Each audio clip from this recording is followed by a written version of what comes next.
टायटलच मी मिसगायडिंग या टॉपिकच्या अर्थानं चालू करतोय. मिसगायडिंग एवढ्यासाठीच काही लोक हे चुकीच्या पद्धतीने हे प्रोडक्ट्स विकतायत. आपण त्याच्यावरती प्रकाश टाकतोय आणि आपल्याला अवेअरनेस वाढवायचा आहे. त्यामुळं हा जर व्हिडिओ आवडला असेल तर नक्की शेअर करा. तुमच्या या बाबतीत काय अनुभव आलाय का तेही तुम्ही कमेंटमध्ये सांगण्याचा प्रयत्न करा. तर सुरुवात करूया युलिप. युलिपच्या बाबतीत काही लोक विकत असताना एक कंपॅरिझन करतात डायरेक्टली.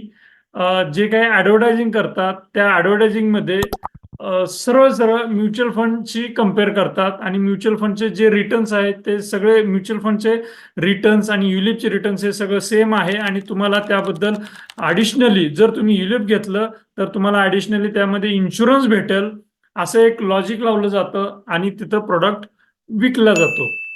मला एक सांगायचं आहे मित्रांनो, ज्यावेळेस तुम्ही प्रोडक्ट विकत घेता युलिप त्यावेळेस जर फक्त इन्शुरन्स कव्हर होतोय आणि रिटर्न पण म्युच्युअल फंड सारखे मिळत आहेत असं म्हणून तुम्ही जर घेत असाल तर हा मित्रांनो तुमच्यासाठी धोक्याचा इशारा आहे.